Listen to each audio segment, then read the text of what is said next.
Hello, everybody. Welcome to another DMV Comic Book Nerds podcast. I'm your host, Freddie, and today I've got a special guest. I'd like to introduce my friend Rick. Hey, Rick, how you doing? Good. How are you doing? Pretty good. I'm excited to talk with you today. We are going to be discussing X-Men 97, Episode 3, Fire Made Flesh. And yeah, man, I'm excited to discuss this with you because, to my knowledge, you're one of the biggest Jean fans that I know. I absolutely am. She's really the reason I got into X-Men ever since, I saw that second episode of X-Men Evolution with Kitty Pryde, and ever since I've just been hooked. And I don't know if it's because she's been absent in the comics for so many years, but just the fact that we didn't get to have her for X amount of years, I wanted her that much more. So this is just an amazing moment because she's back in action. She's not only there, we get double of her, Mhm. and she's not pulling any punches, that's for sure. Yeah, and I can't wait to talk all about that. But first, I want to introduce us to the audience a little bit.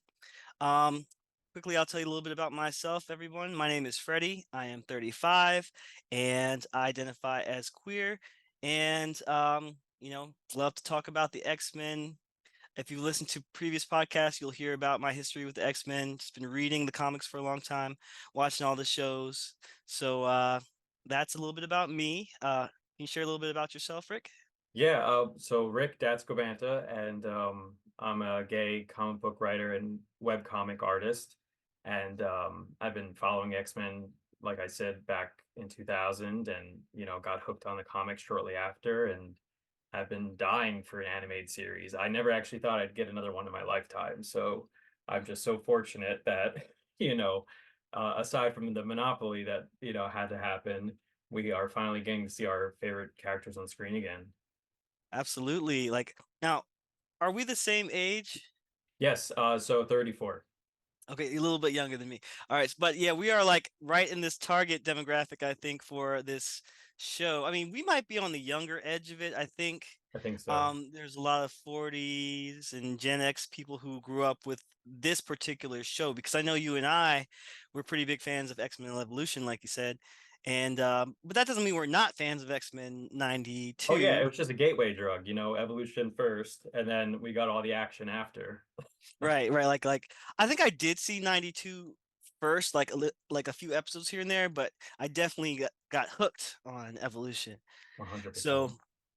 can't wait to dig into this. Let's talk about this 97 reboot. You weren't with us on the first two episodes, so I want to get your take on just those first two episodes. Just, I mean, if you can describe a blockbuster on screen, on the TV screen, I just felt like each episode was a movie like quality, if not like a season finale in itself. Yeah, Um, it definitely had that cinematic vibe all the way yeah, and through. the music has been such a compliment to the storytelling and the character development, and even like the quieter moments. It just adds so much to it that, again, we've been kind of robbed for for the last decade of having any kind of storytelling. So I always feared, what would the next version iteration look like on the screen? Like, would they dumb it down? Would they kidify it? Like, would it be so beyond our interest that, like, by the time it hit, that we wouldn't even have time to watch it? You know what I mean? Yeah, I gotta say, I'm so still stunned with how much love and care they put in this to make it true to the old series, but even better and more Yeah, modern, but still nostalgic. Like they've really, balanced all the elements to make a really good show. And it's like it's a shocking contrast to what's going on at WB. Like I think at about their Velma series where they rebooted Scooby right. Doo, and it was almost universally reviled. Like I I wanted to did like it. watch, I did watch it, and I still didn't like it. Like I gave it a full chance. I watched all the episodes, but it just wasn't for me as a Scooby Doo fan. But as an X-Men fan, we can't complain. Like this is great. Like Absolutely. it's getting so many views on Disney Plus. It's getting like I think it's at 98 on Rotten Tomatoes. I think this and Miss Marvel are like tied for the highest spot Yeah. of MCU content. Like that's amazing. And It's I'm very kind of optimistic. Yeah, like this makes me feel even more uh confident that like Miss Marvel and the MCU will be our gateway to the X-Men, like the way they've already kind of said she's a mutant, and the way just the two shows are very popular. I think there's going to be a lot of synergy there. We were already seeing Yeah. synergy in the comic books with her being a mutant now, on top of her being an Inhuman and all that, and being Pakistani and Muslim, and like I love Ms. Marvel, so I Right. really want her to be in the live action X-Men movie Yeah, and should why we get not? one. And not only her, but also Captain Marvel and the Yeah. potential with Rogue there. And I always thought about it like they wouldn't even have to completely depower Captain Marvel because she's already kind of at that binary status. Hmm. So even if they like had Rogue come in and steal half her body, I'm sorry, half her power set, and then she is kind of brought back down to the traditional Claremont Miss Marvel power set, you know. There's so Yeah. much potential there to like still keep both characters in rotation, but like get that story across. I want to take a quick moment to say, like, we are full spoilers ahead. If anyone hasn't watched the new episode, go watch it now and then come back. Um, and we might have a few other mild spoilers for other Marvel content. But on the topic of Captain Marvel, I do want to say, like, for those who saw The Marvels, we got that amazing end credit scene. We saw Beast, and I do kind of feel like they're setting us up to meet the live action X-Men just as they are based off of the 90s. Like we had Professor X in his big yellow chair in Right. Multiverse of Madness. We're gonna have Wolverine soon and Deadpool and Wolverine in his yellow and blue costume. And we had Beast in his classic, lab coat, classic blue fur, glasses. So with Rogue, like you're saying, well, maybe they could just dive right in. She already has Captain Marvel's powers. Maybe they're in like an alternate universe, Yeah.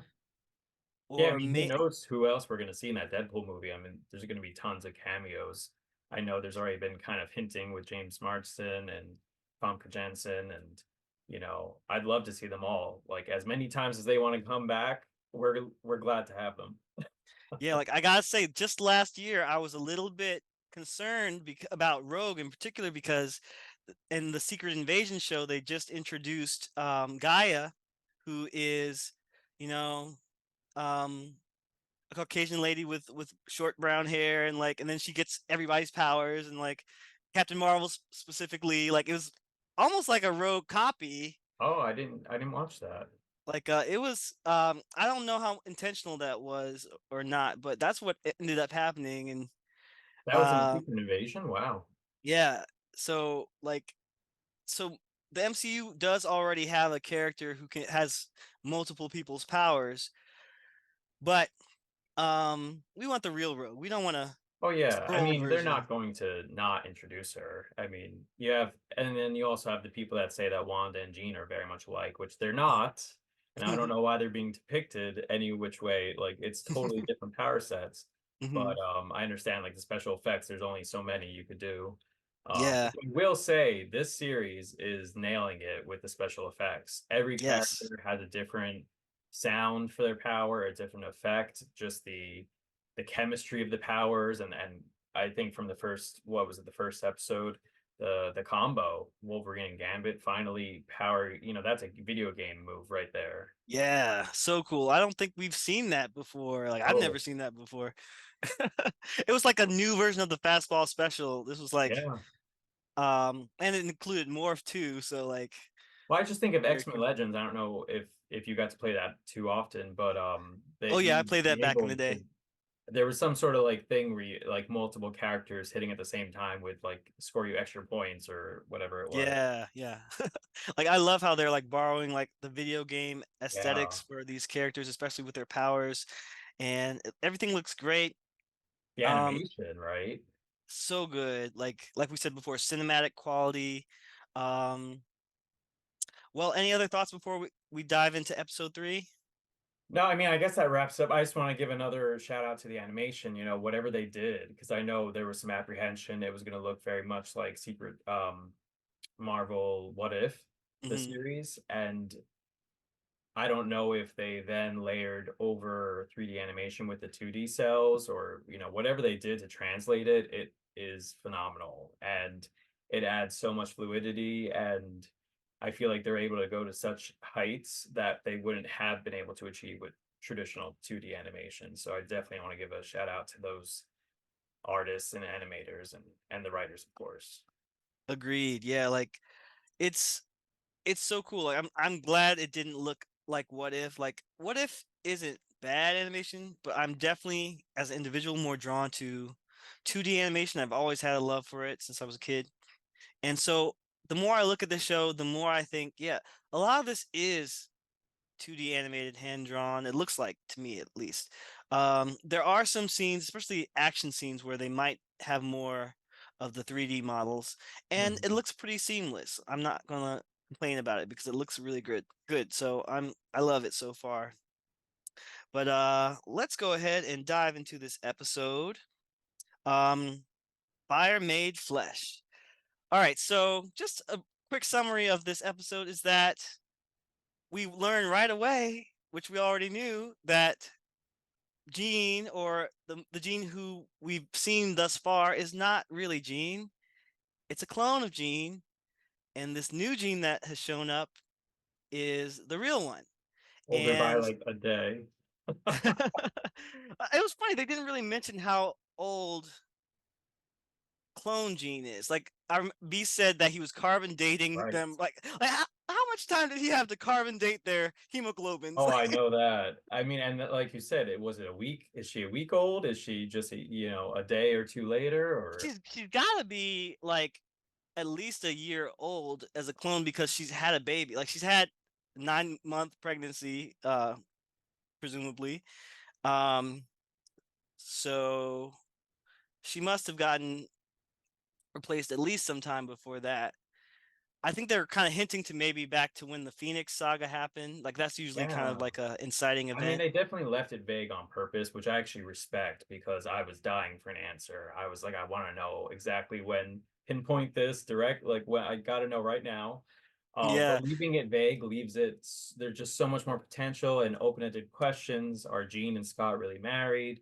Are, it just Ooh, it that's a good question. says so much. Was Madeline possessed by the Phoenix? I mean, that's amazing in itself. Yeah, like this show raises so many questions as much as they're giving us answers. Like this show does so much in like 30 minutes. It's amazing. Like they streamlined the Madeline Pryor Inferno story into one episode pretty much. And I'm just like, how do they do this? Yeah.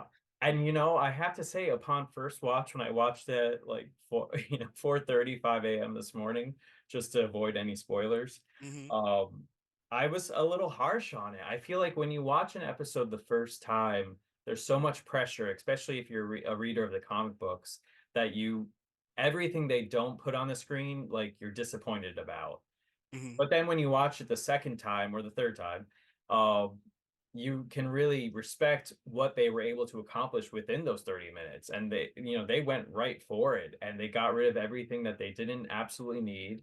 And for the most part, yeah, I felt for Madeline. And I think, I wish her well. I think they were successful in adapting the Inferno, but also like a version of the Gene Clone saga. Hmm. Hmm. I agree. Um, I gotta say, like, I didn't expect them to do what they did like in episode 3. I kind of thought they would draw it out more. Did you think they would draw it Yeah. out more, or do you Absolutely. like, Again, it's a movie per episode, right? yeah, like and that's probably for the best. Like I trust them to just knock it out of the park with each of these 10 episodes of this season. Um I mean, it's they might not have been guaranteed like any extra seasons, We might not right. have ever seen a second or a third, which Yeah, they're it's hoping go to big pull or off. go home. And Right. like I do believe that the second season has been if not completed, at least Confirmed. I think it's in confirmed production, and right? written. I believe it's already written. I don't know if it's Sure. fully animated yet or not. But Yeah, so like a lot of shows will get at least 2 seasons in the can, and I think a third has been confirmed. So like, and this show's so popular, like we'll see how far it Oh can yeah. go. People are already talking about spin-offs of the other Marvel And 90s we're shows. buying the toys. We're actually buying the Toys. toys, which is Yes, what like keeps these things funded. did you know that Madeline Pryor was coming based off of the toys, or did you find out later? No, I did know. I wasn't sure if we were actually going to get Madeline Pryor or just the Goblin Queen, because that actually was left off the packaging. But I Hmm. did know, and I was very excited, and I wasn't sure when, and I Hmm. wasn't, when we saw that trailer, I wasn't sure if we were getting cable or potentially Rachel Summers, which would be amazing. Hmm. So there was like I said, there's so many questions raised that I, even going in with a couple answered, I still was so interested. Yeah, like I had the same experience, and one thing I do want to say, like you had mentioned that you watched it super early this morning. So did I. Like I actually had trouble sleeping last night. So it's like I was up and I saw it at like 3 a.m. Wow, that's And like, great. but I kind of hate it though. I really agree with the people who said, why didn't they release this on Saturday I mornings? know. Like that would just make sense. Like they're already giving us weekly release, which is pretty smart, I think. It keeps the show in the conversation, and you know, if they had just released it on a Saturday, then it wouldn't interfere with my comic book Wednesdays. Like it's kind of It's a like lot. overshadowing the comic books that come out on Yeah, Wednesday now. So totally. it's like, The comics fall short. but we will be discussing comic books at the end of this episode, so stick around, everybody. But yeah, let's get back to this episode. Um, yeah, I don't think we really have to hit everything beat by beat, but tell me some more of your thoughts. Yeah, I just want to say the series already benefits off of 5 seasons of storytelling, so Yes. already we're hitting the ground running. And for those of us who did watch the old series, we're getting callbacks to every episode has something that is calling back to that original series, and then also hitting the movies, the video games, even Evolution at one point. Um, Yeah. so I think, this episode has been so long awaited that it doesn't matter which X-Men series you watched, because each one of them could kind of bleed into this. Well, I will say, like you said, it definitely draws from the first 5 seasons, and particularly with Mr. Sinister, because Mr. Sinister's voice actor is back from the original. I have his name here, Chris Britton. So that was awesome, and he's back to being his creepy, scary looking self. Like this Sinister was always the scariest one because I think he's got these like sharp teeth and That's right. like like I don't there's something about him that is even scarier than in the comic books. Like lots of times in recent comic books he's become more of a comedic character, Right. but this one is pure ice cold mad scientist. Well, it definitely calls back to those original Mark Silvestri, Chris Claremont comics. I mean, Mhm. you had no idea who this guy was, and I even actually I when we get back to the comic section, I've been kind of rereading those issues recently and kind of understanding Claremont's original vision for Sinister. You see hints of that there, but there's also this other version which is just, as depicted in the episode, pure evil. I mean, Mhm. anyone that puts a baby into a test tube has Yeah. problems. Right, like he goes straight for that baby and puts it right into a Oh container of God. green goo and Is like that the same Juggernaut goo from Evolution? looks like it. And like Mr. Sinister was such a huge presence in like seasons 2, and was it also 3, but like or was it 4, but whatever. I just remember like not only was he coming after Scott and Jean, he was coming after Morph, Right. and all of that is brought back here. And Yeah.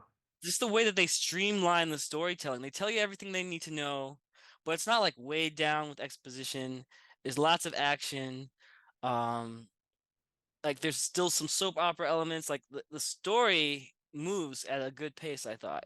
Yeah, definitely. Well, I think again, the benefit of those intro credits, which again, who could Oh, skip love those? it. Who would skip those It's so ever? good. And now they're giving you even more reason to watch it because each episode has new clips thrown in. Yes, and And I was thinking it called back to Justice League Unlimited for me, the second, yeah. the second series, and Mhm. but done right, because unlike giving away 95% of the episode as Justice League Unlimited did, this is Mhm. just giving you little snippets that's preparing you, for, calling back to again things that happened in the original series or preparing you for things, that might yet happen. Definitely. Like, I love it. The opening credits look so good. They sound so good. They're so reverent to the original, and they go the next level, like everything else in this show so far.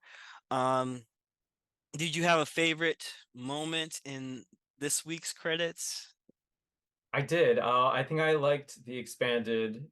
Well, I'll say I was going to say the expanded Phoenix portion, but I also really enjoyed how they replaced Jubilee running up against the fence with Sunspot. I thought that was such a cool development, because obviously that's our new intro character. Yes, yes, that's really cool. I think for me, the thing that really stood out to me for this episode's credits was they recreated the scene from episode 3, Enter Magneto, Yes, where I saw that. yeah, where it's like classic Magneto just against Storm, Cyclops, and Wolverine. Like Yes, from the this airbase. episode had a lot of nods to the past, and to the comics. And let's talk about that for a second. Like we see a framed photo of Jean Scott's wedding, like almost exactly like the comic books, right? Yeah. And then we see a lot of images like from her memories of like the '05 X-Men, and just over the years. Like I don't know how much of that was like a direct homage, but it still looked really cool. Oh, it was like she was surrounded by comic book covers. It was amazing. Yeah. I think there was definitely an Art Adams shot there of the X-Men. Um, it was, yeah, a ton of stuff that even some of the promotional materials that we've seen, which I think there was like the Jim Lee homage Hmm. theme. I think Jubilee's got like a bucket of popcorn in her lap. And yeah, it was just, that's what I love, that they're not, finally Marvel has the property, so they are able to dig their hands as deep into the vault as they want. And there's Yeah. no having to do like the alternate version. Yeah. This can just be the mainstream comic-based characters that we love. And it's so crazy hearing the talk about potential spin-offs because like we'll see if they want to just have lots of cameos in this show, or if they want to keep it more X-Men focused and then maybe do a spin-off. But now they own the rights to so many of the characters, they can really do it like they did in the past and just kind of Yeah. bring in everybody I'm for the curious most to part. know what you think. I kind of, I even though this is the last two episodes, I kind of was getting the vibes that Valerie Cooper was filling in for Nick Fury. Yeah, I mean, I can see that. A lot of people have been speculating that she is Mystique. Yeah, I would What love are your that. thoughts on that? I would love that. As soon as I saw someone say it, I was like, ah, yes, that's got to be it. But, I and don't know. especially I'm trying watching to those figure out close-ups, like is that too obvious? Because like in the original series, she was Raven Darkholme, essentially like, doing the same role. And but this new series is doing a lot of callbacks, and a lot of the plot beats are obvious. Like we all knew Jean was Madeline Pryor from the start. Like, we yeah. all knew Goblin Queen was coming. We all know that Cable's coming, like all this stuff. So it's like maybe maybe the fan service is enough. Yeah, well, it's putting, it's definitely turning it on its head. So even like Storm losing her powers, by Executioner's hand instead of Garrett because he's locked up in jail, like that was a great twist. Hmm. And the economy of characters that they have, they're not able to take it to Wolverine and the X-Men level where they've got a whole island that they're featuring every episode. Hmm. I think that's, built into those characters. Like you really get those personal up and close moments that make it worth it. So even watching Valerie Cooper's face on, some of the close-up shots when Magneto's talking, you kind of wonder, like, is she receiving what he's saying as a mutant or a human? And it really just, again, it raises more questions. So it makes it so much more intriguing and enjoyable to watch. I will say, like, I think I could easily see Mystique being pretending to be Valerie to like push the mutant agenda or of like having civil rights in the UN. But I kind of like Valerie Cooper being her own character I because do that means too. I like them having human allies. In the comic books, Valerie Cooper was a distinct character, and Mystique worked with her when she was on Freedom Force and all that. So I could also see that maybe happening if they stick to the comics more, but we'll see where that goes. Yeah, it'll be Um, fun to see. But I mean, speaking of, shapeshifters, I've said it a couple times. Having Morph on the team was such a genius move for all yeah, these cameos, and they're just yeah. easily explainable, and you get your characters animated on screen. It's amazing. Yeah, it's great because we get so many characters we probably wouldn't see otherwise. Like this episode, he turned into Spiral at the beginning Yep. with all the arms. That was so funny because he was like, um,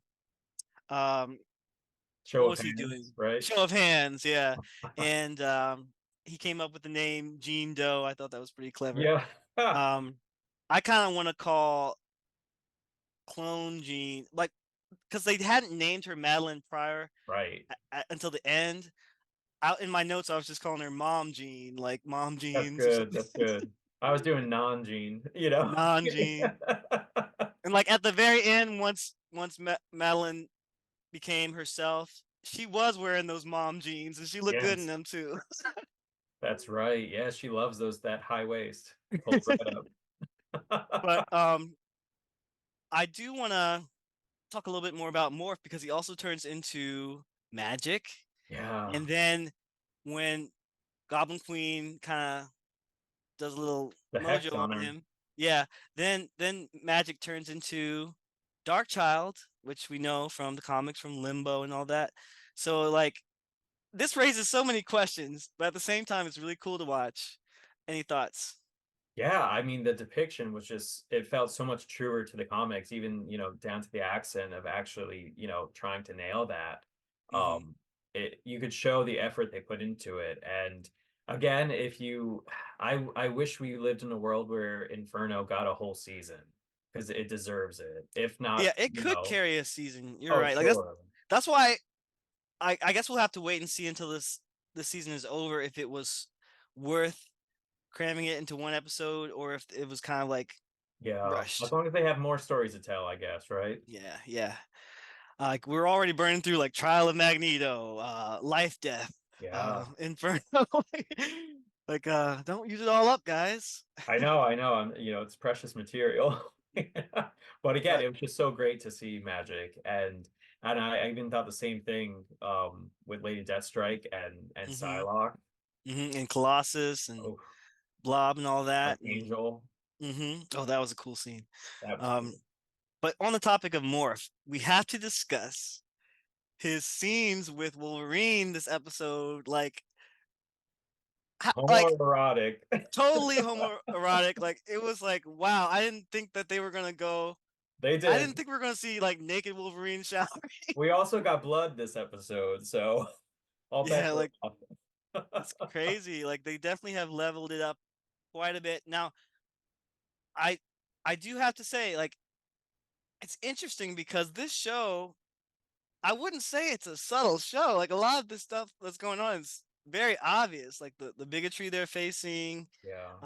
the just the metaphors of being a mutant.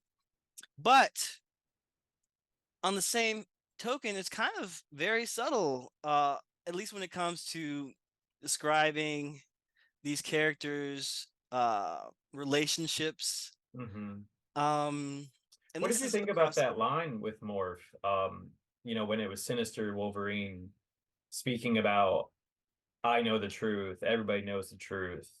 And Yeah, then it that kind was a of cut very out. curious comment. Like it was very vague. Like I wonder if they'll come back to that and kind of explain Right. what Morph's truth is. I mean, I'd like to see more in depth take on what's going on with Morph. But we kind of already tell he's got a very close relationship with Wolverine. Yeah, but it makes you wonder, like I know his identity has evolved since the last series. True. And Yeah. you mentioned how, he is going by they, them pronouns. Hmm. Is that part of the story? I mean, that would I'd be like to see it. Yeah, that'd like be amazing. Yeah, because like we know based off of online things that the creators have said that Morph is identifies as non-binary for this show, but they haven't really s- said much about it on the show yet. So Mhm. I'd be open They to hearing did more of they that did mention discussion. they. Cyclops called Morph they during the fight in the second episode, which was nice. Nice. Yeah, like I gotta pay more attention to that because like I feel like sometimes I still accidentally say he, so I'm gonna try to not do that. Yeah. Yeah, I mean it's Uh, an honest mistake, so it just mm, takes time. But yeah. I thought that was a great nod. But yeah, I mean, since that comment from Sinister, that was again another huge question mark. And what does that exactly mean? Or does that mean something in terms of like a crush on Wolverine? I mean, we all saw, you sense the attraction there. Hmm.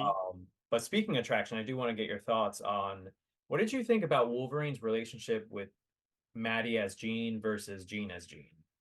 All right, so this is so funny because like just before I watched the show, like the other day there was a meme online, like a picture of Wolverine. He was like telling Cyclops, well now that we've got two genes, we're good, That's man. right.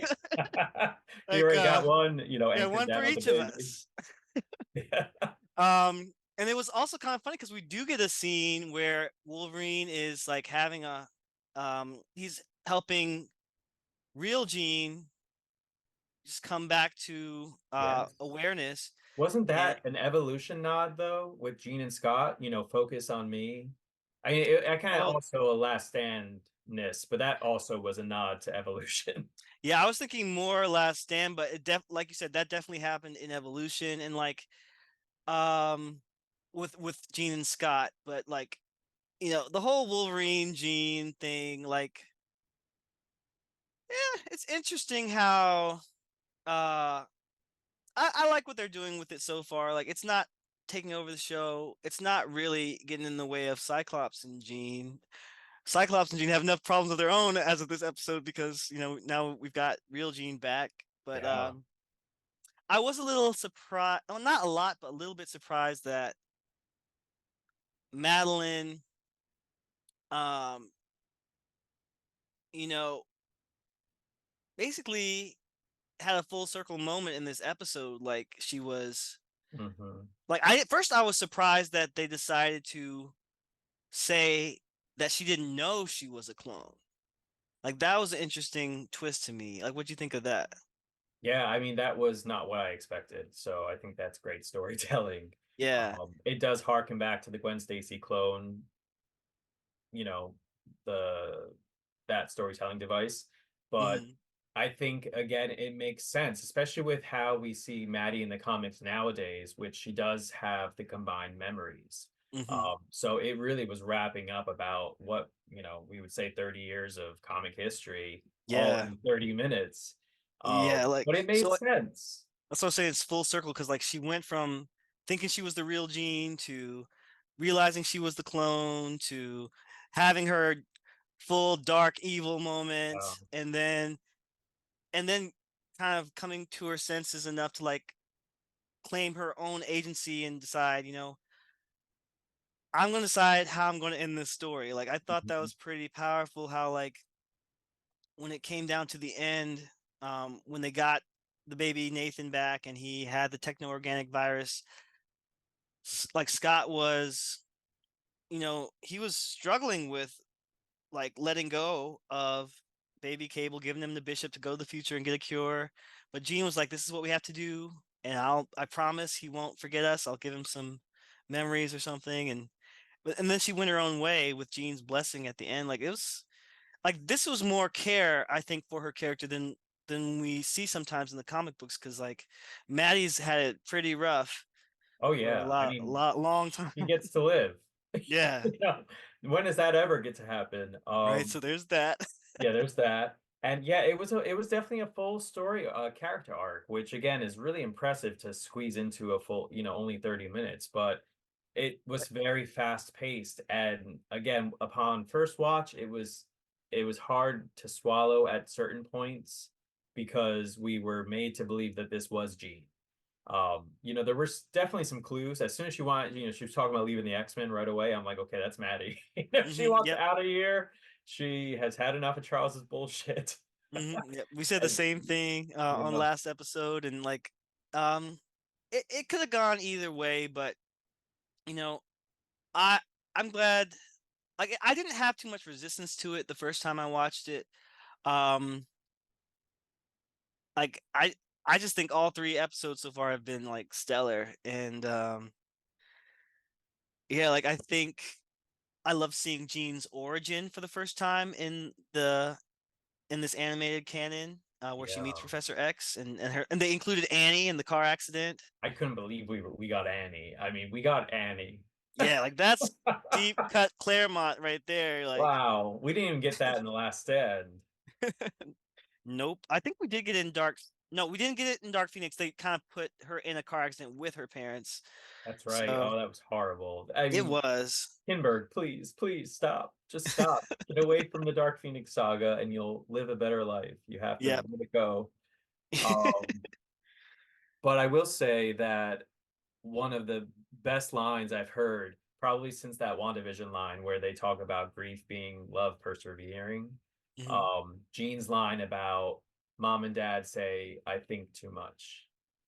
That Yeah. line, I just found that so relatable and, just being seen on screen, a lot of people don't talk about stuff like that, but that is, people are just plagued by thoughts, whether you're a telepath or not. That's a Mhm. real common ailment. Yeah. So I really found that such a moment of identification on the screen. Yeah, that was beautiful in the way she connected with Professor, or connected with her in that similarity that they have, and um, like I don't know how many Professor X cameos we're gonna get. I think this is the second one so far. Of the So actual one, right? This is the first of the this is the actual, first of the actual which one, actually showed him being a decent guy. right? Like that's like Because it's Morph's been refreshing. depicting him as a creep. Yeah, And then that ghost vision. What about that ghost vision and the demerits? oh yeah, wow. Like we'll talk about the vision in a second, but on the topic of Professor X, I want to say this episode also recalled to me like the episode from the first series where Professor X became like like a dark version of himself. I think it was like the Dark Yes. Shroud or something. Hmm. And he was giving all the X-Men nightmares, or like coming after them in their minds. It had a very similar Yeah, that was part of setup. the original Phoenix Saga. Yeah. Like I love that they're really giving us comic accurate storylines, even if they're, making them their own, even if they're, streamlining them, changing a few Yeah, things. I mean, because again, you have to think, and I had to kind of swallow this pill myself today, that these are toy commercials. They're here to sell toys and to show kids how to play with the toys. And so when you get Goblin Queen talking about, just spitting off her like amazing riffs, her quotes, like you imagined a child picking up a toy and saying that exact line, and sending out a power blast a moment later. Well, I hope that these are also comic book commercials. Like they could probably do a better job of like they could easily add, a graphic at the end of the episode saying, "We, if you like this, check out these comic books." And that's essentially what we're going to do Yeah. at the end of this episode. But um it's kind of a shame that they don't do that, because it would be so easy to just promote the comics a bit more. Yeah, at least the graphic novels. I mean, I know the comic book industry itself is such a niche industry and they make it's probably peanuts compared to what they make with the toys or licensing deals. Or Um, even like Marvel Unlimited, like they could yeah, very yeah, easily they've got to put a figure it little out promo on the episode somewhere. easily, easily. But let's talk a little bit about I want to just mention Roberto real quick, because like at the beginning I noticed him in the background. I'm like, why is he here? Didn't he leave? But then we find out that he's basically there for a date with Jubilee. Like they plan to watch a little scary movie together. I Yeah, thought that was did you cute. get any sense of what movie that was supposed to be? No, it just looked like a generic like teen thriller, maybe, because Okay. like it had like all we saw was like the guy looking right at the Yeah, the viewer. guy kind of looked like from Supernatural, but that wouldn't make sense. And then I thought, it just gave off like a 90210 vibe at first. Hmm. And then I was thinking of New Mutants and how they had I forgot. I don't know if they were watching Buffy at the time or not in that movie, but I was trying to like piece it Yeah, they together. were watching Buffy. Right. Yeah, and but speaking of New Mutants, like that's another Claremont storyline where all the X-Men were having nightmares in the mansion. So Yeah. like this is a very recurring theme, like especially like the X-Men facing horrors and demons and like And um Moonstar, from the original Danny from Moonstar. Evolution.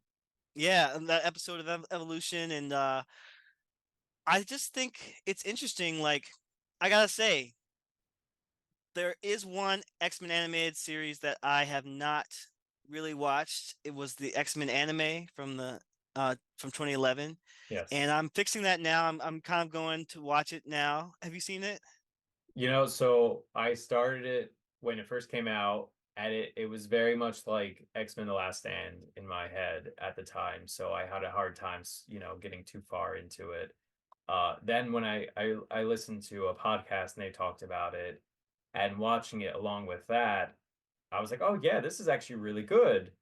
But it again, I only got halfway through it because it's slow. It Hmm. earns its oats, so it takes you on a journey. But what did you think of it so far? Well, I've only seen the first episode so far, and they like immediately Jean is Phoenix, and she's like Right. dying, and like like they get right into the mix with things, Yeah, it but kind of picked up right after Last Stand. You know how she died in Last Stand? Like that's mhm. kind of when it came out, not too long after that. So it kind of was building off that audience. That makes sense. But what I was gonna mention about it is just it did have probably the most horror aesthetic of any other X-Men series that I had seen Yeah. to date. Like I thought that this particular episode, Fire Made Flesh, like kind of really delivered with like the scenes of the nightmares and the horror and the hell and everything. But also, I'd be interested to see more of the anime to see what similarities they might have, Yeah. and then also Jennifer Hale voiced Jean in both adaptations, the anime Yeah. and this one. And I think also for what was it, one of the Marvel vs. Capcom Hmm. Phoenix games too. Yeah, she's been so such a welcome addition to this cast, to this Yeah. series, to this level of material. Hmm. The I didn't really give her as much credit in Wolverine and the X-Men because she didn't have that much to work with. And hmm when she did get to perform as Jean, Jean was, just waking up from a coma and kind of hmm out of it, and really didn't have that many opportunities to shine. And I really missed Venus Terzo from Evolution. I love Yeah, that she was actress. great. But yeah, in this series, she's been really coming full stride and putting her all into it, and the emotional moments, and even playing two characters again. Yeah.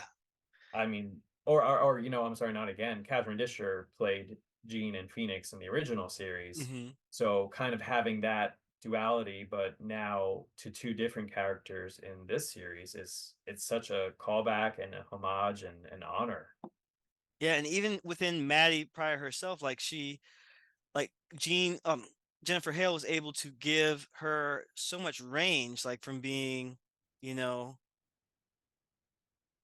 a Jean that we recognize to being a Goblin Queen that a lot of people weren't familiar with, and she's kind of scarier than regular Jean, and then but then she comes around to being a new character essentially.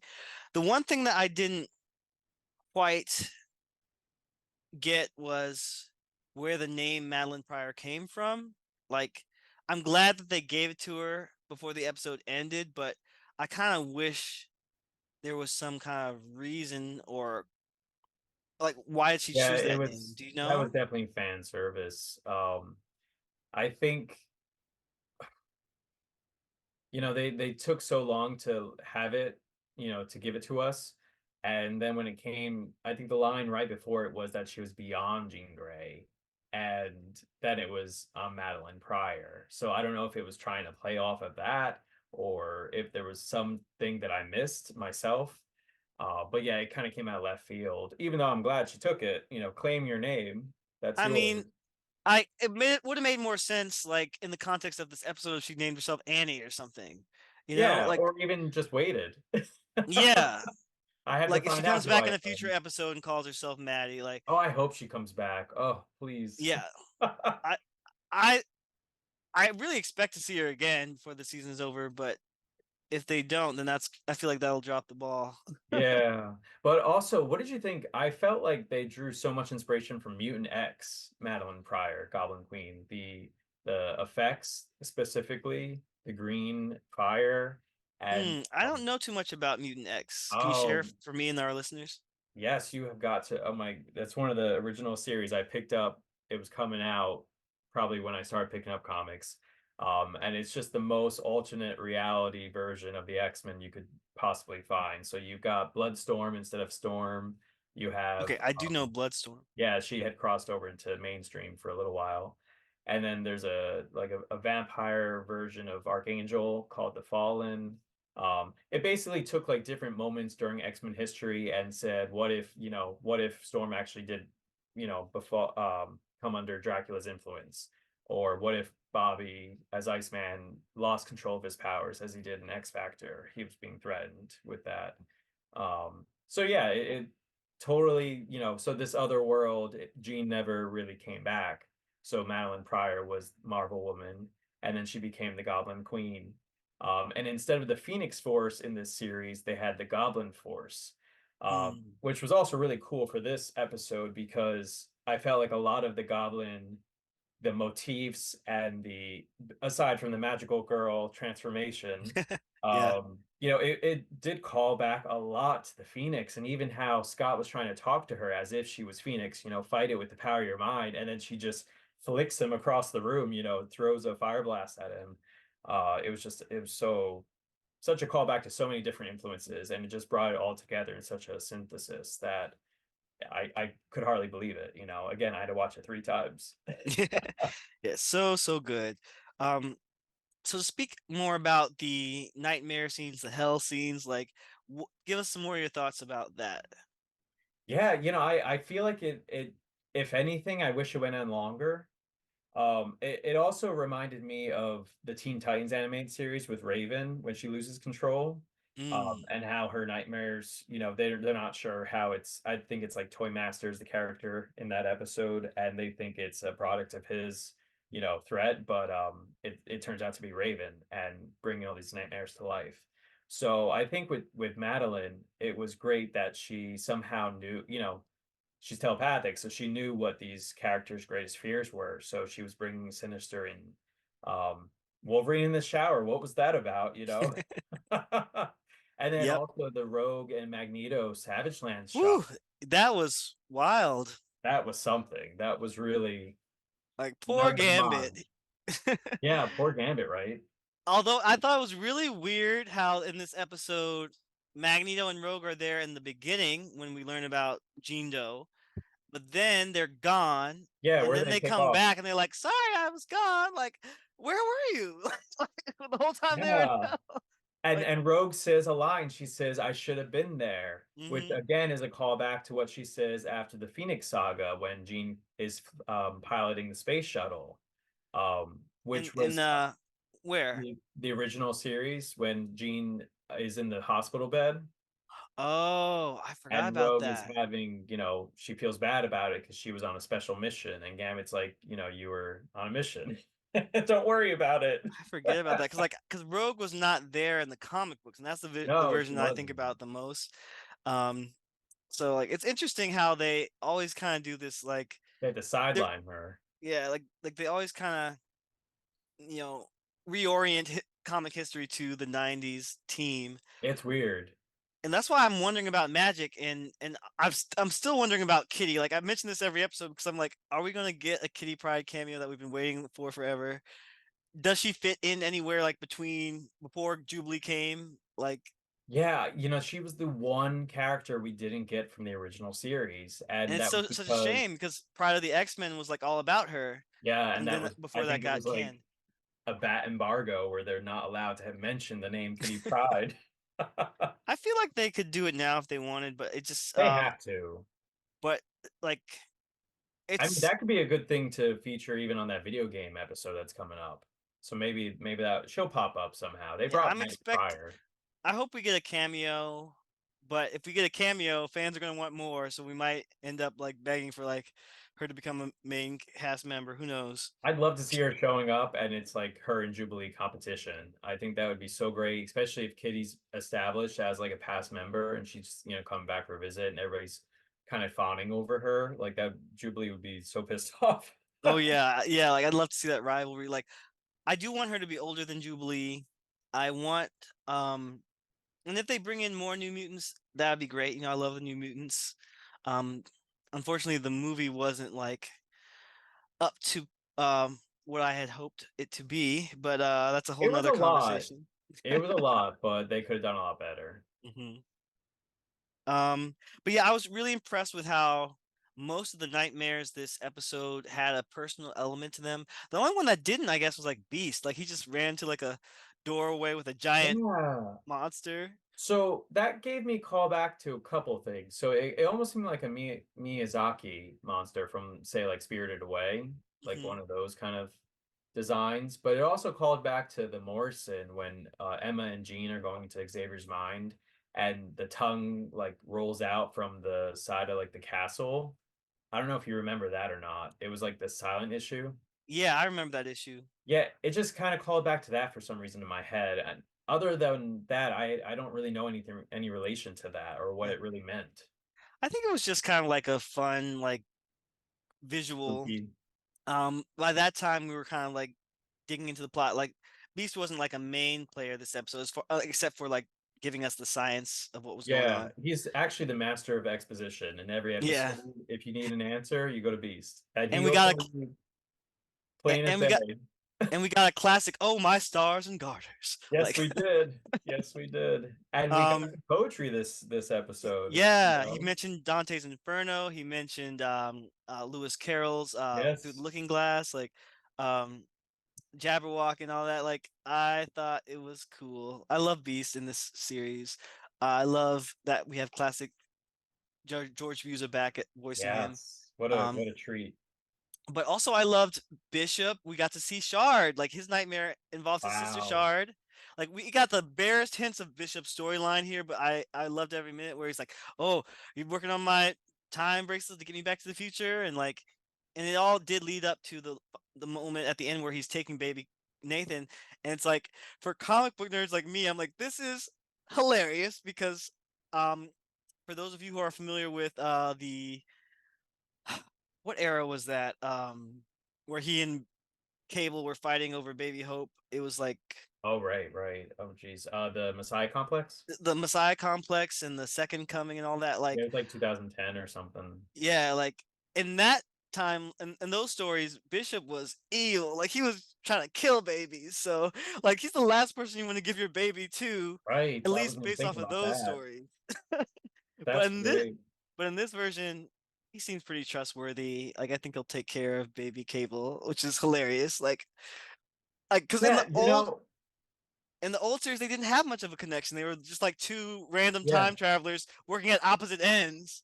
And it didn't occur to Bishop at all to find if he's referring to Forge as the smart guy that he kind of hints at. It didn't occur to him to look for him in the present day. Yeah, like I don't even know. We'll talk about Forge in a second. Like I don't know. I guess like they were asking him, "Do you know of any cures for this in the future?" And he's like, "Well, maybe." Yeah, and But well, wasn't Forge the one that got that cure with Wolverine? yeah, Um, like that was one of the instances from the previous series where it was like every time Bishop went back to the past, it would change the future, and then the virus came, and then they were trying to get the cure for that. Like a lot was going on. Like I don't even know where they left off with that, but um, I'm definitely intrigued for when we see Cable. I'm sure we'll see him. Like he's been what's the word? Like they've kind of teased that he's coming. So Oh yeah, you have to bring him in. And I will say that we finally got the mystery solved from the original series when Cable was first introduced. And he's talking to his computer and he's saying, I know all about Scott and Jean. And you get hmm that picture of them and even Jean scanning his mind and saying he hmm means more to our future than you could ever know. And we yeah. never got any answer about that. I think that was the first season of X-Men. Um, and I kept thinking, even watching this episode, I was like, damn, like, is this what we were going to get second season of the original series? Because I know they were intending on having Jean pregnant for that Yeah. original second season, and then someone Hmm. said, I don't want to see her in tights and pregnant. Hmm. And Hmm. so to think that a lot of our same creators are back too, is this following through on any of those story ideas? Would be I'd love to talk, to one of them one day and totally ask. Yeah. On the off chance any creatives are listening to this show, come on, we'd love to have you as a Yeah, guest. please. I mean, there's everyone and their mom is doing a X-Men podcast right now review. So like, I don't know if we'll get the good guests, like Don't sell the. yourself short. They're Uh, listening. all right. Well, hopefully, fingers crossed. Um, all right, guys. Well, let's wrap up our thoughts on this episode. What haven't we talked about? Well, definitely the ending for sure. Let me just see if Okay, anything. let's talk about that ending. So in the final scene, we see Storm. She's at a bar in Texas, and I thought the name was hilarious. It said Tequila. Um, I wrote it in my Tequila Mockingbird. I bet The whatever writer Mockingbird. came up with that thought they were so clever. Oh, it was great though. It was such a laugh. Yeah.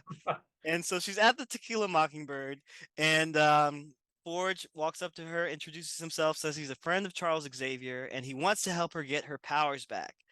This is huge. This is definitely going to lead into their life death adaptation. Um, have you read the Life Death comics? So many times. Hmm. More times. I'll probably reread it tomorrow. Yeah, like I have to go back and revisit. I do feel like I might be in the minority in the sense that I did not particularly like Forge and Storm's relationship. I mean, he's responsible for her losing her powers. Like he created the power stealing Neutralizer. neutralizer in the comics, and then uh he takes her back to like his house, and like she's basically isolated from everyone, powerless, depressed. Like it's not a good foundation for starting a relationship. No, nope, And then he it's leaves not. her. He leaves her or something. Like, did he leave or did he get magicked away or. No, she actually punched him out because she found out that he made the gun in that first issue. And she left, and then she walked out in the rain, and then she fought some dire wraiths. But yeah, no, it definitely was a shaky ground, and I guess that's what it was supposed to be, though. She was, very freshly depowered, if not, a little suicidal. In that first issue, she mentions, why didn't he just leave her to drown? So it definitely got deep real quick. And I think also because he was maimed in war and was losing a couple limbs, I think his arm and his leg. I think it was his attempt at helping her through her loss of her powers as if it was a limb. So there's a lot of story potential there, and it definitely is a lot deeper than I gave it credit for the first time I read it. So that's why I love to revisit it as many times because it keeps it, interesting and you get to have opinions about it. And I think that's what really good writing does. Yeah, like I remember there was a character, I guess his name is Naze or Naze, I don't know how to Yeah, say it. Monte. But but he was well, it turned out to be a much bigger adversary to Storm and Yes. them. Um and I'm trying to remember what happened to Forge and all that. Like, So that ended. That's the fall of the mutants. So mhm, Forge was trying to close the portal on top of the mountain, and Storm climbed the mountain and then stabbed him, thinking that she was stopping him from opening the portal and releasing all these demons. But in fact, Naze or Naze um, tricked her, and she killed him. And then they wound up transported to a different dimension. I think by the mhm. adversary, and that's where she regained her powers. I think after like a year, they were both on like a separate Earth. And there was like the Siege Perilous and all that. But like, Yeah, that was I'm just going trying. on, I think, around that time. But all I'm saying is like, honestly, I've never been a big fan of Storm and Forge together in the comics, just because it was just so much. trauma involved in the relationship, and like um it just didn't work for me. But like I do like them as characters individually, Mhm. and maybe this series might rewrite it in a way that I might like it better. So Yeah, maybe. I like, mean, even if they didn't get married, I don't know if I wanted them to get married. From when the comics mhm. that was even a conversation. But I definitely think they motivate each other, so even her at that bar scene, there kind of was a little bit of hope in her eyes at that ending point, even though Beast told her. He showed no hesitation in telling her, nope, this is final, never coming back, it's over, you're not like a mutant, get out like of here. Beast is like, he has no No like filter. no filter. Like he just blurts out everything. Like, This you're girl's never a getting your powers clone. back, Storm. Jean is a clone. Like, And yeah, what um, he was doing science in the living room, like, what did he take this and he girl just down told to the everybody lab? at the same time. He didn't like, Jean, can we go talk in private? I Like, thought the same thing. That's so funny. but but on the topic of Forge, do you think that this version of Forge did create the technology that depowers mutants? So that's the thing about episode 2. I watched that one even so many more times, and I understand why they didn't really give any lead in to what this gun was or what it was going to do. Like, it was all about the aftershock, but the original comics went the other way, and we knew that there was a gun. We knew that there was this Mystique was going, Destiny warned Mystique to go warn Storm and Rogue. Rogue was potentially going to be the one being stripped of her powers. So there was a lot of anticipation and suspense, but they did. I didn't, there was the scene of them building the gun, and I didn't really understand at that point that it was something related to the collars. So having the collars established, I think really gave them a leap forward. I think that helped a lot. But I'm it wondering if was he created the collars. Like, I can't remember if that was oh someone else or if it was well, I think wasn't that weren't they made by oh shit, what's that guy's name? like The, Trask or something. no, the doctor on Muir Island. Geez, the doc Maybe yeah, when they were talking about the cure, yes, the cure doctor. I don't remember his name. but he was actually Mystique. He was Mystique, who was being funded by Apocalypse. So Well, all I remember is the first time I remember Dr. seeing the Adler. collars. Doctor Dr. Adler, Adler. yeah. I do recall when the first time I saw the collars, I think was the Slave Island episode. Yeah. So I can't recall if they said that Doctor Adler made those I collars think or they said a not. scientist on Muir Island. That makes sense. I probably have to go back and rewatch it. Um, so so it could very well be that this version of Forge has nothing to do with it, and that could be an interesting take. But I maybe hope they'll he weave him does. into it somehow. Like I think it's kind of essential to his life death story for him to have some part in it because that Right. brings And where did complexity he to come his from? Why is he introducing himself as a friend of Charles Xavier when Charles Xavier is apparently at least known to be dead? for over And a year now. Yeah. yeah, did Xavier somehow, is he keeping tabs? Did he contact him from afar? And then like How the did he timing's find interesting. Like how Storm? did he know to find Storm in Texas at this moment, fully depowered? Like where was he ever since then? Yeah, and he was part of X Factor actually in the original series. Mhm. So are they based out of Texas? So many questions. Yeah, Forge is usually based in Texas, so maybe that makes sense that like maybe he was in her neighbor, no, maybe she was in his neighborhood. Um, but I don't know. We'll But see. and she's not a mutant, so how could he track her even if there Mhm. was some way of Well, to she's pretty regrow her? recognizable in that Yeah. mohawk and everything, and she had And a she had the classic full punk look this leather. episode. Yeah, the black leather. Perfect. So like I know this is going to be controversial online, but I really think um for fans who have read the 80s storylines with Storm, this is just an obvious adaptation of it. So like, it is what it is. If you don't like the Mohawk, it might be gone in a future season. I don't know. Yeah, I mean it's room to grow for sure. Um, I can see what they were trying to do, you know? yeah, I think it looks kind of interesting. Like it's like a mohawk with like a ponytail too. Although it's kind of weird because sometimes it looks like she and Gambit have the same hairstyle. Um, Oh yeah, I did see right. Gambit's was surprising. yeah, but they both look kind of cool and like in animation, characters need to have a unique silhouette so you can easily identify them, even if they're not like in the light. But I'm very interested. Like I loved what they did with Storm in the first two episodes. I was devastated when she lost her powers. So I hope that they do the life death story justice. Like based off of everything so far, I'm sure it'll be great. Um I just can't believe we're getting it adapted. I think that's such a treat to look forward to. yeah, like keep giving us all the Claremont hits, guys. We won't complain about that.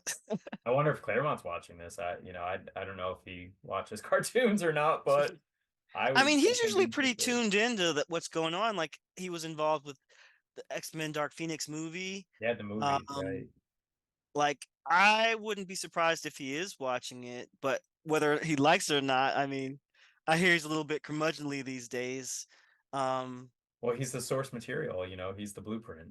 yeah, he has a right to be curmudgeonly. Like all the great comic books, like Alan Moore and like all the old guys, Frank Miller, like they're all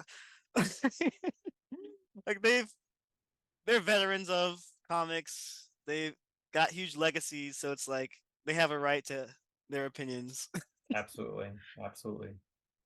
But all right, so I think that's it for me with this episode. Any other thoughts for you? Yeah, no, I think we touched on so much. I think definitely I'm excited to see what comes next. Likewise. All right, so let's go ahead and talk about other media. Is there anything else you're watching these days that you want to shout out? Not so much in the way of shows. I've really been returning to a lot of classic Claremont stuff. Again, you know, that stuff, there's so much there packed into it and so much room for interpretation and you know, closer reads and with so many podcasts and conversations and even Twitter threads and stuff out there, it's so much fun to take, you know, you find a lot more viewpoints and different perspectives and you know you learn of them through social media or whatever media source and you bring that perspective to the comic and it's like reading it for the first time all over again. So I've really been digging into a lot of the classic stuff and thoroughly enjoying it. But how about Nice. you? Well, I do want to talk about just for a moment. This is kind of going off topic, but um, this podcast is DMV Comic Book Nerds. I'm based in the DMV, DC, Maryland, Virginia. And just the other day, there was this terrible bridge collapse in Baltimore, Maryland, and this is national news. Like a cargo ship ran into the bridge and instantly collapsed it. But this was so late at night. Luckily, there wasn't tons of traffic on it. Like I think there were some casualties. Yeah. I think they're still doing ongoing search and recovery, and I don't know, but yeah, this has been very sad news for us here in the area. Um, and I do have to say, for me as an X-Men nerd, I just keep flashing back to X-Men: The Last Stand, like you were talking about earlier, like with Magneto and the San Right. Francisco Golden Gate Bridge. Like, I know it's like, I mean, I'm not trying to minimize like the reality of what happened, but it's just like I remember watching that in the theater and like I was like, wow, that looks very real and looks it's very scary. Like I would hate to be on a bridge when the stuff is going down. And it's just kind of wild how much Magneto in particular in all the different adaptations, he's always like in the center of things. Like he was just at the UN last episode, Right. um he was, he's always like I think that's what makes X-Men so relevant and interesting is that like a lot of what we see in the stories does apply to life in one way or another. I mean, I will briefly say there's been some ongoing discussion online about, which side would Magneto take in Israel versus Palestine? Like, I mean, I don't want to dig too deep into that right now, but I mean, I will say, I hope that all X-Men fans are against genocide. Hopefully, I don't know, but yeah, I don't know if I have the words to kind of like dig into this conversation right Yeah, I now. mean, well, that's, stories, they help us process. So it makes total sense that you would go to say X-Men The Last Stand and try to, process this horrific, thing that happened, that occurred, and try to relate it to something that you've seen before, because you you wouldn't expect to ever see that in real life. You would hope to never see that in real life. So it does. It almost feels like a movie. Like this shouldn't be real. So it totally makes sense, trying to process it that way. Like So, Magneto is always destroying bridges. Like in the yeah. Grant Oh, yeah. Morrison's run, he was Stadiums. like he was destroying New York City and like all the bridges and Yeah. everything. And then like in X-Men Apocalypse, like he's always like And that's just the destroying Fox everything. universe. So God knows what the, Marvel Cinematic Universe, who's very friendly with destroying cities and alien cities and what have you. It'll be interesting to see how they adapt him. So, and I just want to say one last point about Magneto, even in this series. Um, I found him so interesting having joined the X-Men. Like I found it in the comics for some reason it didn't hit me the same way, but like it has made this series so much more interesting and a welcome addition to the team, if not substitute for Professor X. Oh, And the drama, it we ramps we got everything up. yeah, we gotta talk about this because I agree. Yes, I love Magneto's hero turn, or anti-hero turn, whatever you want to call it. Um, like he's got his awesome M costume, and he's like this is the new version of me.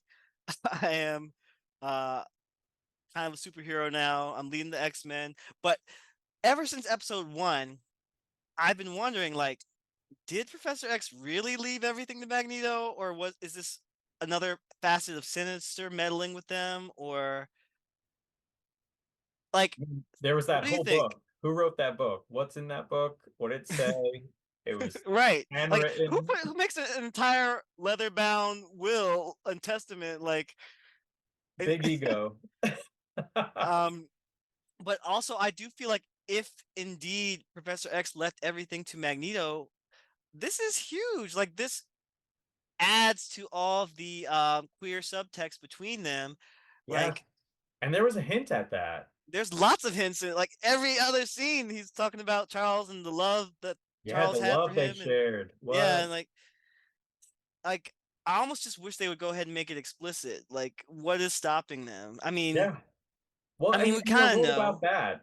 What kind of representation? How far are we going to really get to see ourselves on screen? I'll be really interested, especially if they bring Iceman back or Hmm. cameo him. Like, will that play into it at all? Just the developments since the last, the '90s series, or since Evolution, or since Wolverine and the X-Men. Psylocke and Rachel Summers being in a relationship now. Hmm.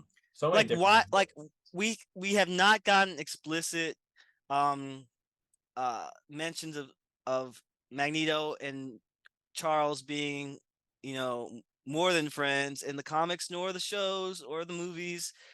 Like, and that's okay. Sometimes people do have platonic relationships, and sometimes they mean everything. But but it could be more than just friends. What do you think? What's your personal opinion on it? Yeah, I mean, it's just about everything. Why not? The way that Rogue even talks to Magneto, and she would know. I'm sure she's absorbed his powers and mind, so she would be the closest thing to a telepath to be able to talk frankly about their relationship.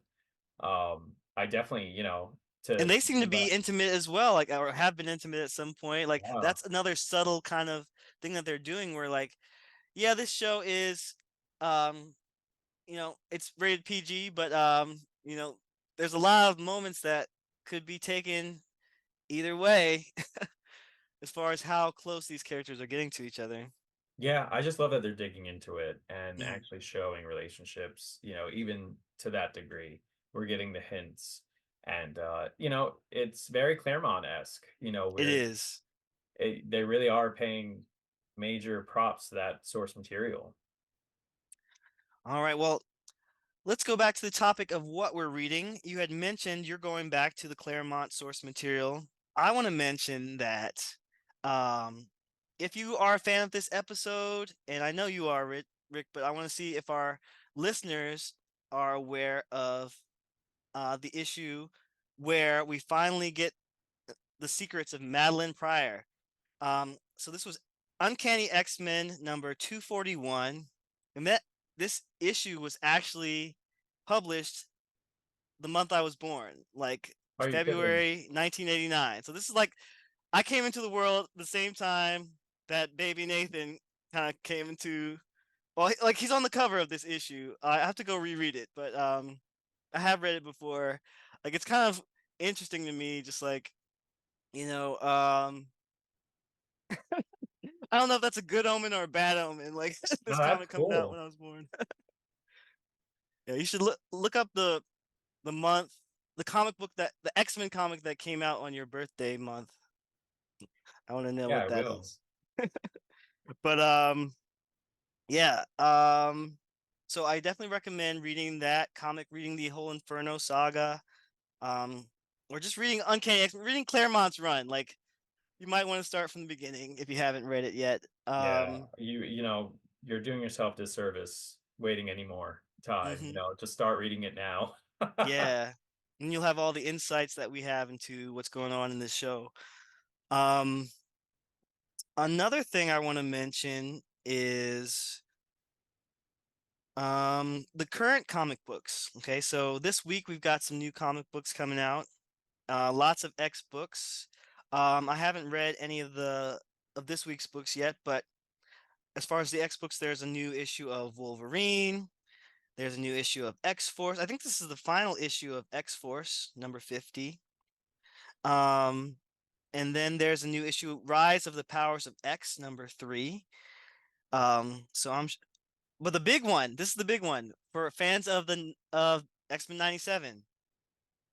There's a new tie-in comic, X-Men 97 number 1 that came out this week. So, That's right. um fans might want to check that out, see what's going on. I have no clue if it's going to be I think it is closely tied to what's going on in this show.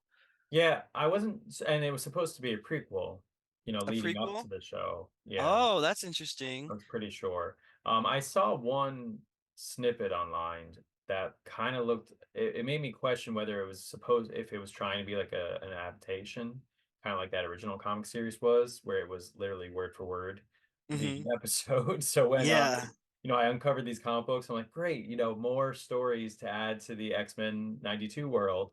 And it's literally just the the Green same. Ocean, it's basically the script. Mhm. But I will say I really loved um I think in the 2010s during Marvel's Secret Wars reboot, they had like a digital miniseries of X-Men 92 that was great. And it brought in more modern elements to the show, like Cassandra Nova. That's right. Um, and then there was like a rebooted comic book version of X-Men 92.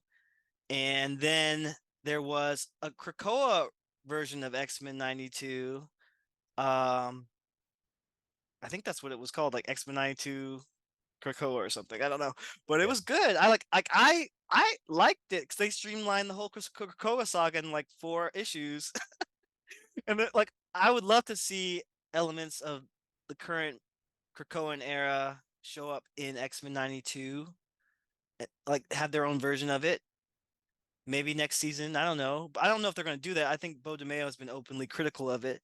But Well, he's not part of the cat. He's not part of the lineup anymore. He got well, oh, I believe he's written season 2, but maybe in season 3 they could go in that direction. But also I need to find out what happened to him. Like it's been another week now, and we've no. got no more news about what happened, why it happened. And If I had, speculating just makes it worse. it really does. But I do have to say, like living in this world right now, I can see the the climate of you know suspicion that Disney is getting, or the hate that Disney is getting, that queer people are getting, that black people are getting. Like I I part of me wonders if they parted ways with him to avoid scandal, like a bigger scandal, because I don't know what the scandal would be, but just the way that people are already coming after Disney, saying it's grooming the kids and making Oh them gosh. gay, and this show is kind of gay. Like we saw Wolverine's ass, and Morph was like, you know, ready to, I hope that's not a factor because that's a real shame if it is. And yeah, it's, it's no more gay than any other cartoon series or television series is out there. And yeah, like, honestly, more, sometimes straight shows are more gay than, you know, in their undertones and whatnot than hmm anything that we, intentionally write. So, like this show um, is definitely like we've it's already had adult. so many people coming against it, calling it woke. Like, I don't know. I just hope that I think you there's know. something for everyone to enjoy in the show. I don't think there's any reason anyone should find fault in it. If anything, it strikes a little too close to home, with that.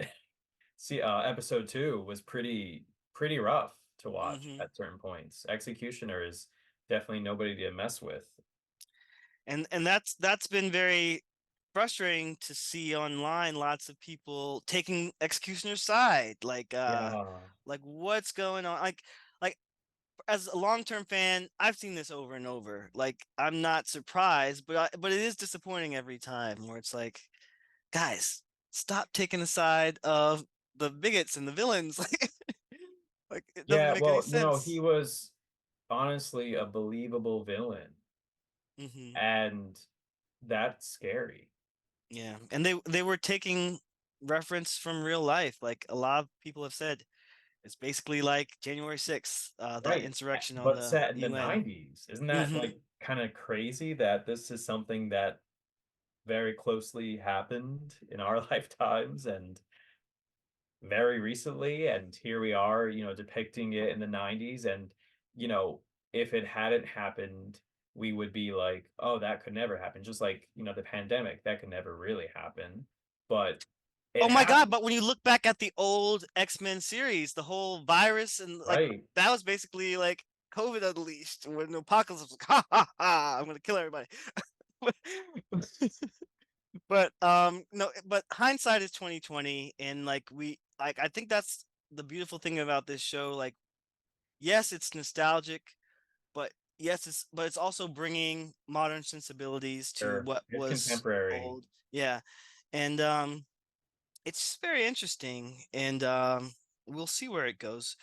But I do want to mention one more comic book, because I apologize to DC fans, but I don't talk a lot about DC right now. But I do love DC, and there's a big book coming out this week called Batman Dark Age #1. So uh this follows up from Superman Space Age, which came out about 2 years ago, and that was actually one of the first things that we released here on DMV Comic Book Nerds, our review. So you can go look that up if you're interested. We reviewed all three books, by Mark Russell and Mike Allred and Laura Allred. Great, great, great stuff. If like that was so good, I expect nothing less from this Batman series coming out. And yeah, I'll let you guys know after I read it. My thoughts are. Are you a Batman fan at all, Rick? Oh, yeah, totally. I mean, I'm waiting with, gritted teeth for any news on the new Batman series that they were supposed to do with Matt Reeves. Oh wow. But I don't Um, know if there's any hope or if that got canned, just like are the you talking tragic about Batgirl. the Caped Crusader Yes, animated show? that's right. Yeah, like that's interesting because like it's such a big deal that we've gotten this X-Men 97 reboot, and we like it's been like what, almost 30 years. Whereas with DC, they at the same time X-Men was coming out, Batman the animated series was coming out, and right? everyone knows like that's like a goated show. This and X-Men are like which one was better? I mean, it's debatable, but I like them both. I love them both. And Yeah, but the thing with Batman was it got lots of spin-offs. It carried on for way longer than um X-Men did, but it's been a while since we've had something in that vein. Like I think a lot of us have been looking forward to that Cape Crusader show. It's very sad to know that Kevin Conroy, there's no chance of him being involved since he passed away. yeah, that But was a real loss, yeah. and But not just for the sake of the shows we hoped we would still get, but what a and beautiful speaking of creature. queer icons, Kevin Conroy, Yeah, like the fact that he came out meant so much to me as like a fan of him. Like I didn't even know until a few years ago, nobody and like knew. and then the story he wrote in that DC queer anthology was so Mhm. moving. I So think it won heartfelt, awards. Yeah, like I definitely recommend that if anyone hasn't a read true that. hero Yeah. in every way, honestly. Yeah, we love Kevin Conroy. May he rest in peace. But yeah, I think that there's always something Batman coming out, but Dark Age should be pretty good. Um, I do have to take a quick moment and talk about Spider-Man too. The big thing going on right now is Ultimate Spider-Man. And the third issue is coming out this week. Um, are you tapped into any of that at all? Yeah, I'm just kind of keeping my eye on it, as it comes and goes, people's comments on it, but it looks good. The art looks amazing, and I know it's definitely throwing some twists and definitely digging into the MJ Peter relationship a lot more, a lot deeper. Yeah. Yeah, so like that's definitely a highly buzzed, top-selling book right now. And maybe that might be a future discussion topic, who knows? But I think that's it for tonight. Any final thoughts? No, I think that basically covers it. All right, well, thank you so much, Rick, for being on my show today. Welcome back anytime.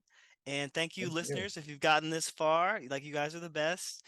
I do want to say, this podcast is meant to be, a community experience. So like tell us your thoughts. Reach out to us online. We'll share our socials in a bit. But we want to hear what you think. We want to share your thoughts on the show. And honestly, I feel like there's room for a few more voices here. I mean, um on we can probably have maybe 3 or 4 people on the conversation on future episodes if anyone's interested. So just let me know. But yeah, I don't exactly know what's coming next. I think I'd like to continue reviewing X-Men weekly and also talking about comic books. So Rick and you and I will talk, and maybe we'll see how many other guests we have for the future. I don't know. Yeah, sounds But good. all right. So do you have any socials you want to share with us? Yeah, basically, you could find me on most socials at Rick Influencer. So that's RIC, Rick with a C. Mainly on Twitter, Instagram, and Patreon. And I have a web comic. I don't know if you don't mind me mentioning. Sure, Um, go for it. called Influencers of the Magic Stream, and it's just getting started. It's releasing weekly. I release it on Thursdays because I'm not going to compete with the X-Men on Wednesdays. Smart. But, it's basically just a great venture.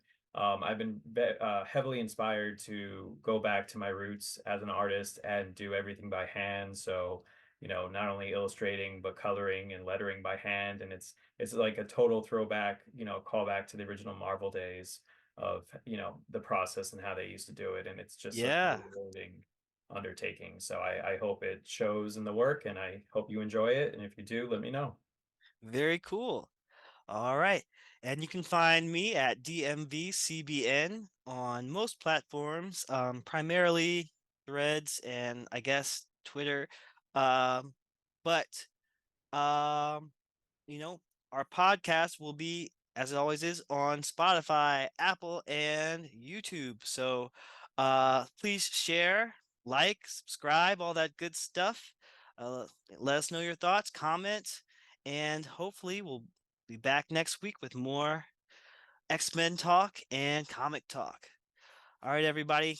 Have a good one. Take care. Bye. Take care.